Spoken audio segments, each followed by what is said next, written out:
Hey friends, it's Cass. Welcome to the Reconstructing History channel. Today, we're going to answer that very important question. Why do historical costume dramas get the historical costuming so very wrong? For the answer, stay tuned here on the channel.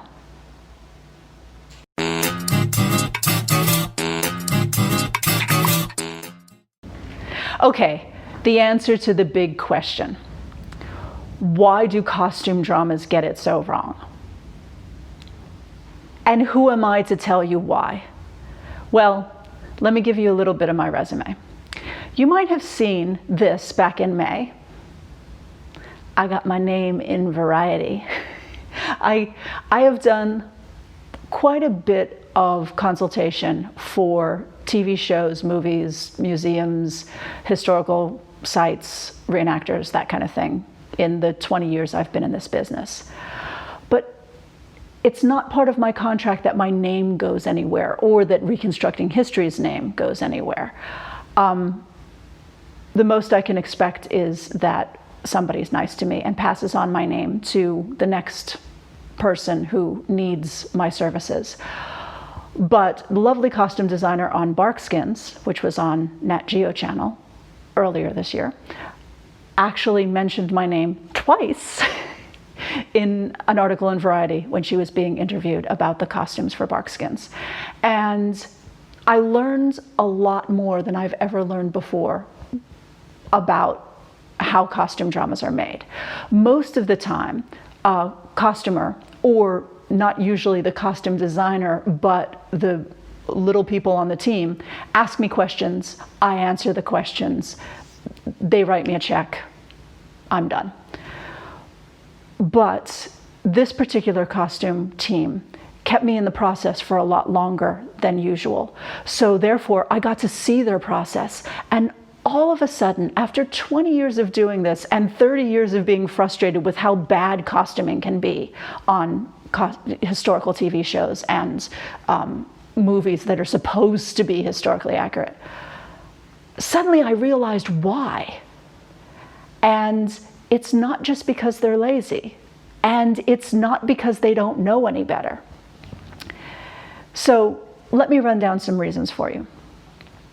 Number one, possibly the biggest reason why costume dramas get it so very wrong is because the costume designer, this is his or her career, and they need to make a name for themselves. They need to put something out there that says, this is mine.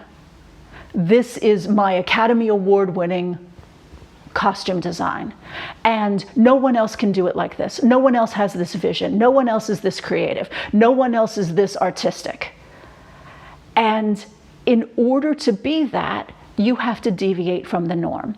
So if someone is costuming, for example, Dangerous Liaisons is set in 18th century France.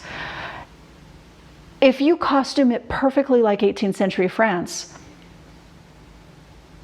it is correct, but it is no different from any other costumer who's costumed a show that was set in 18th century France.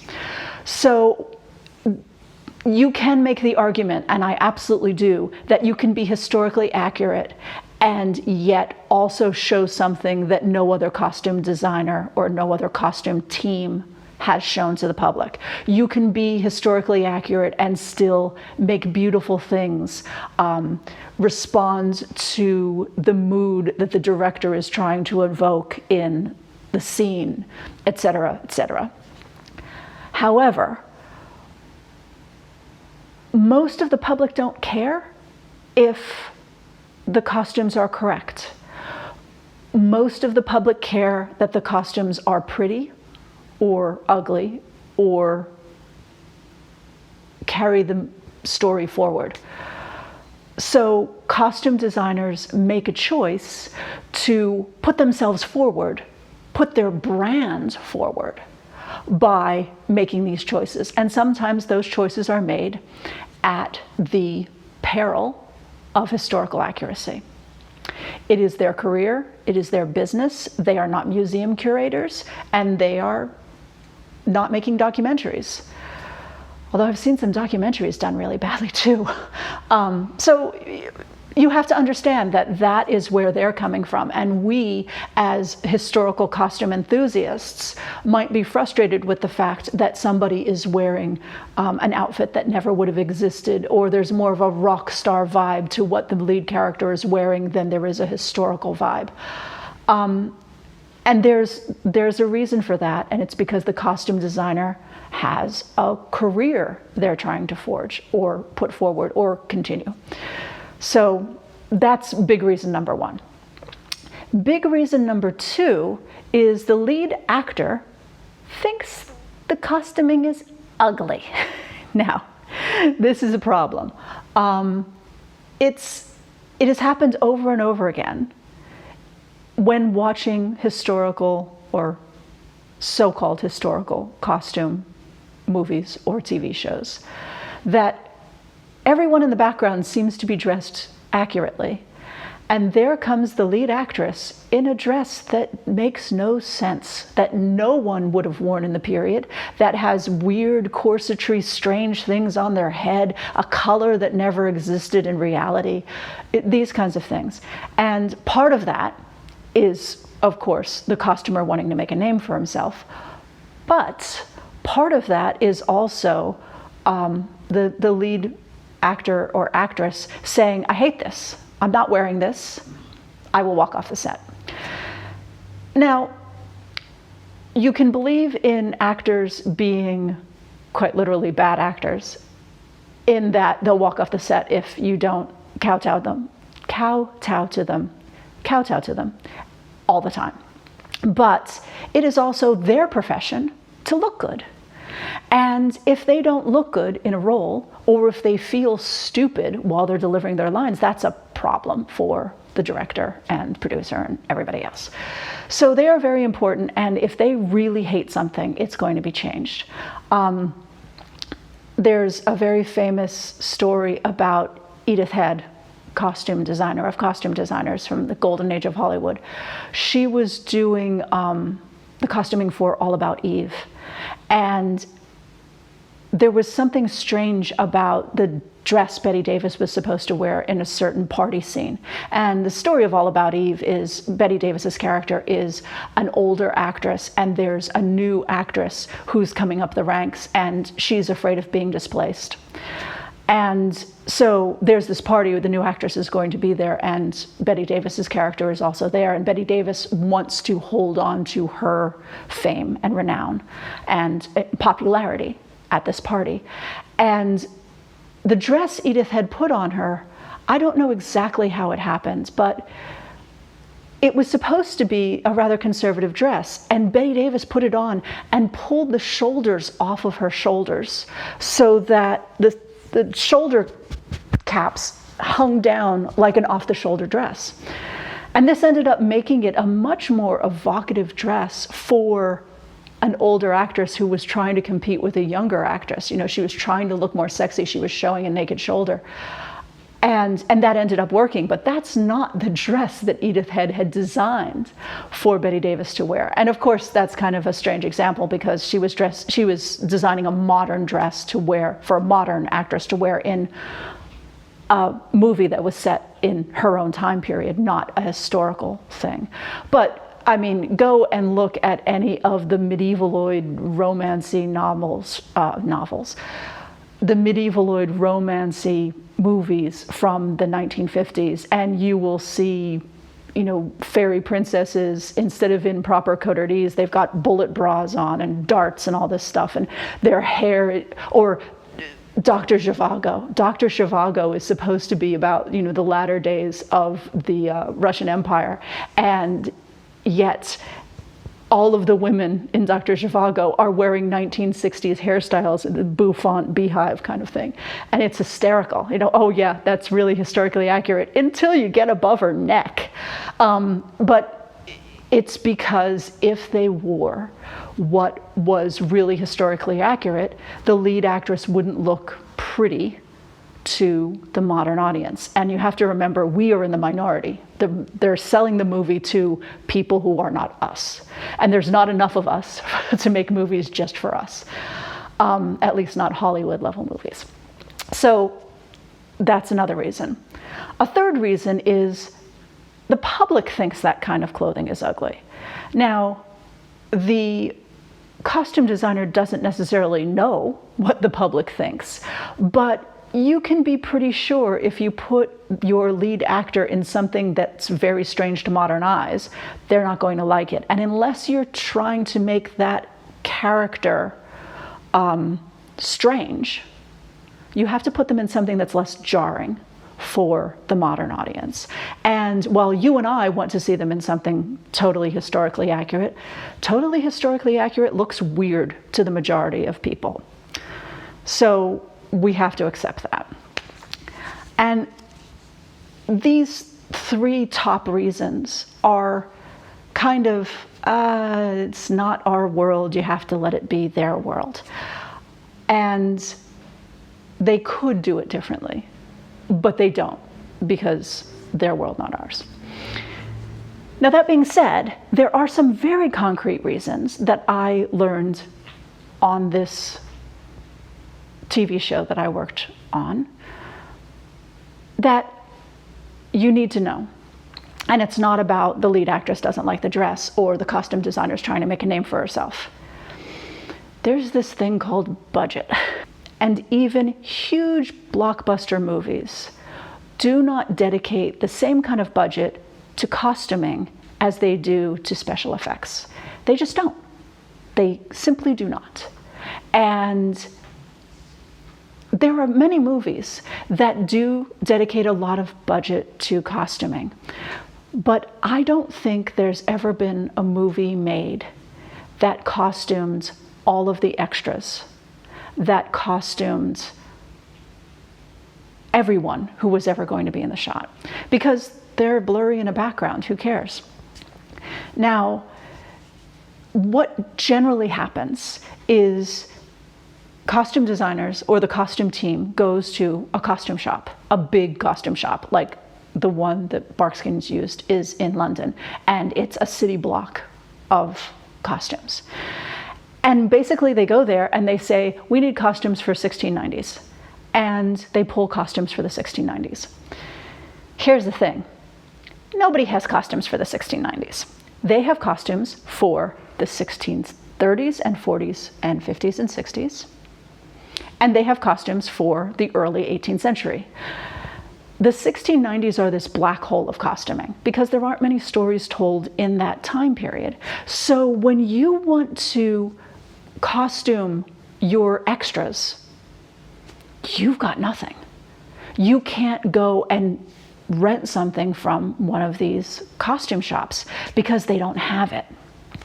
And one of my jobs was to suggest what would be better, what would be close to the costuming of the 1690s, and then what the costumers could do to disguise the fact that this is really something from a movie from the early 17th century, or this is a bodice from an 18th century movie.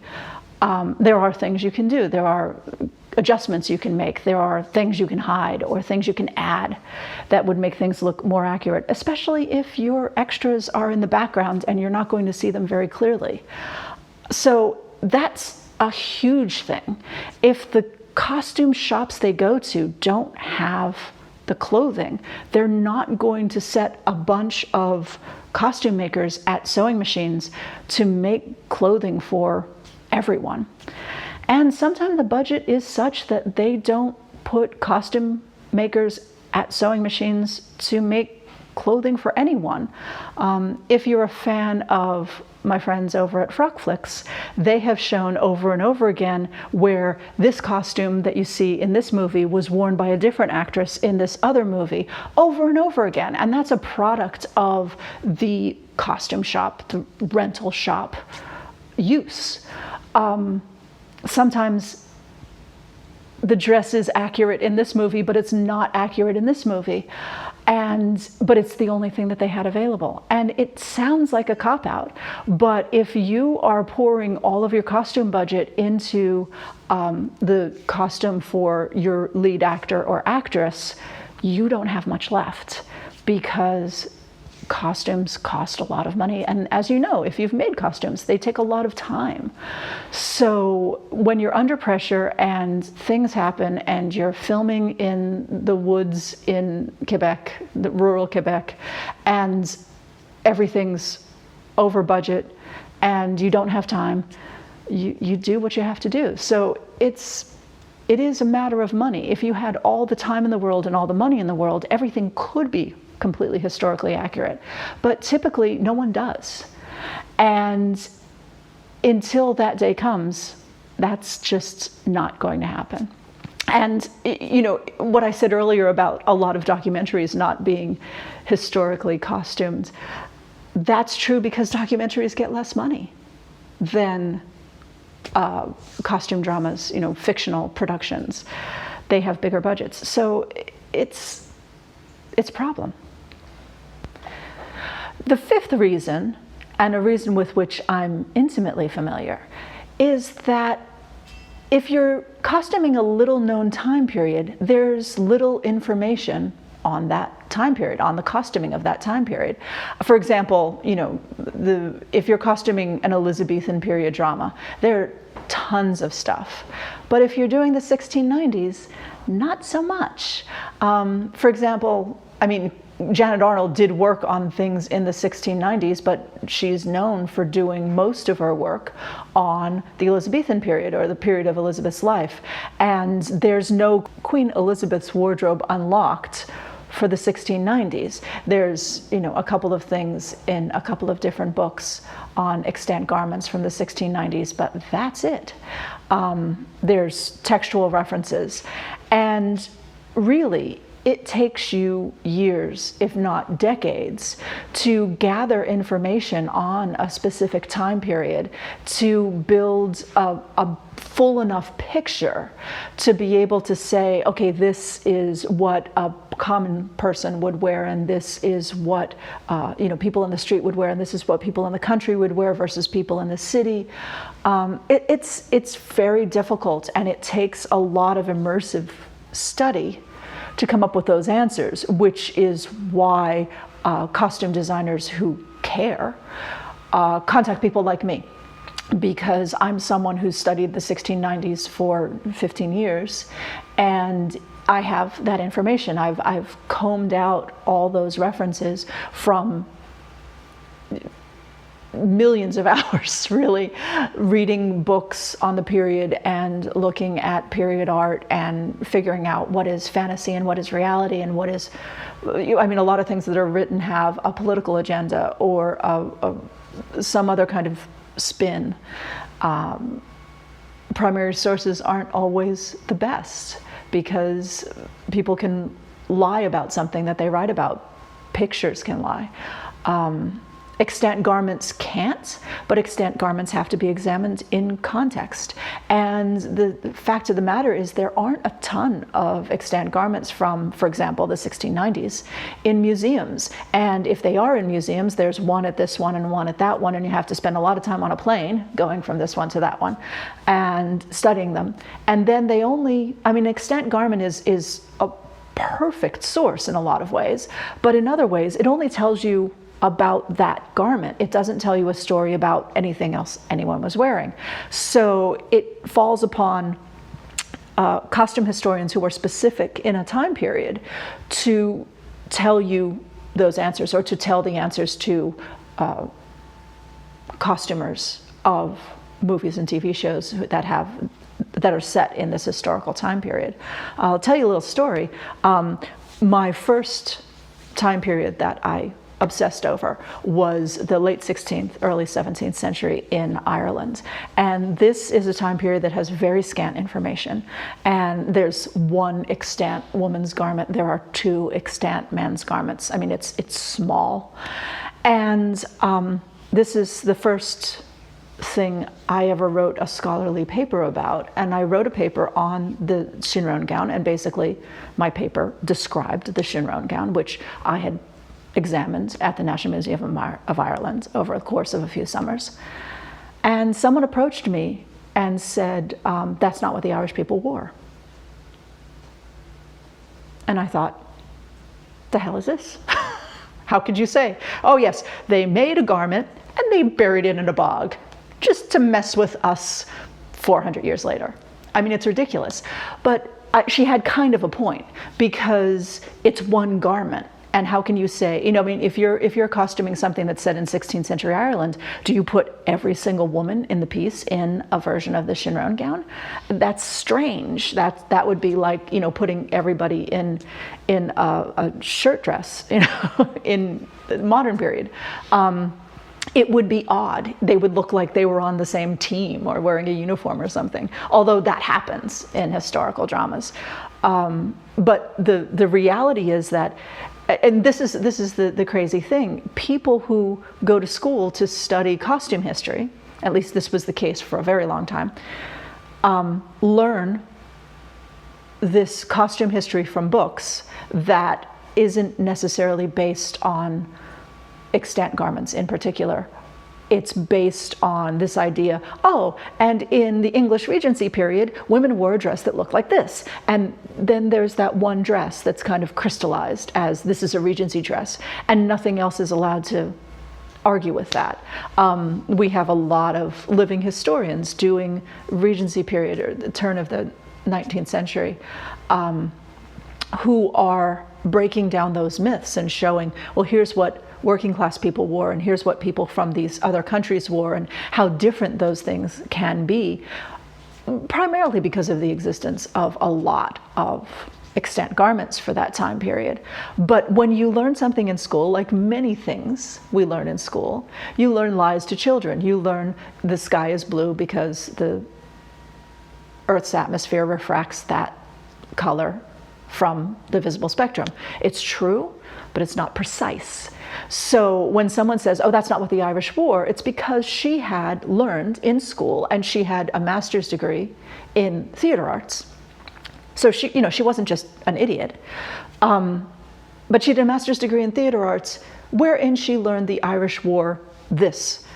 And that was based on a theatrical idea of how to represent the Irish on stage, or in a play, in a TV show, whatever, that she'd learned in school 30 years ago.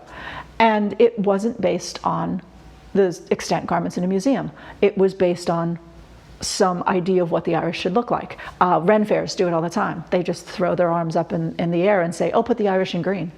And this is what got me into historical costuming in the first place, because I was very proud of my Irish heritage. I'm a quarter Irish, and I was involved with a group, and they said, what time period do you want to be from? And I said, I want to be from Ireland.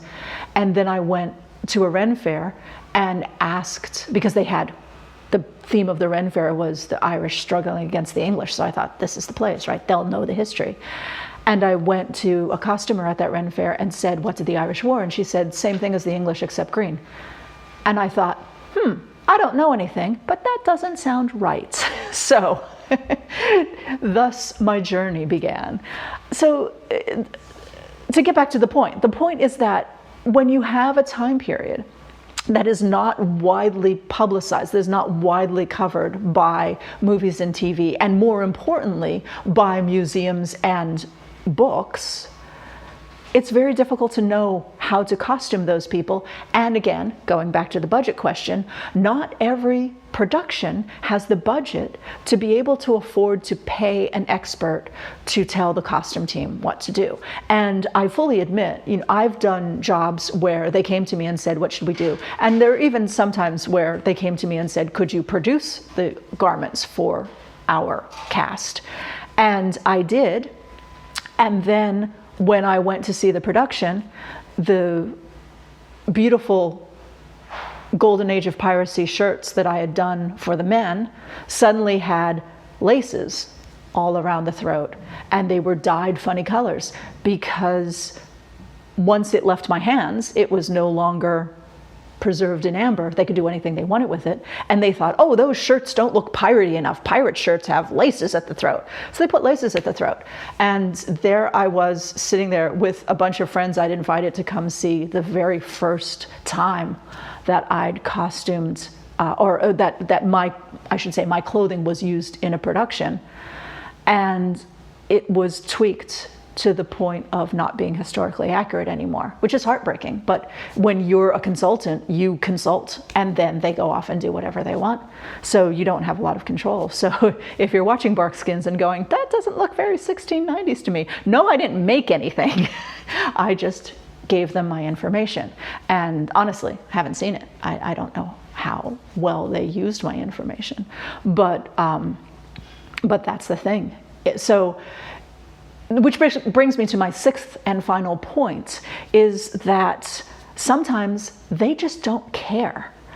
If a production team doesn't believe that it's important to their viewing public that their cast is dressed historically accurately, they won't waste the money on it. It all comes back to budget. It really does all come back to budget. It costs a lot of money to put people in the right stuff, especially for these little known time periods like the 1690s or 16th century Ireland.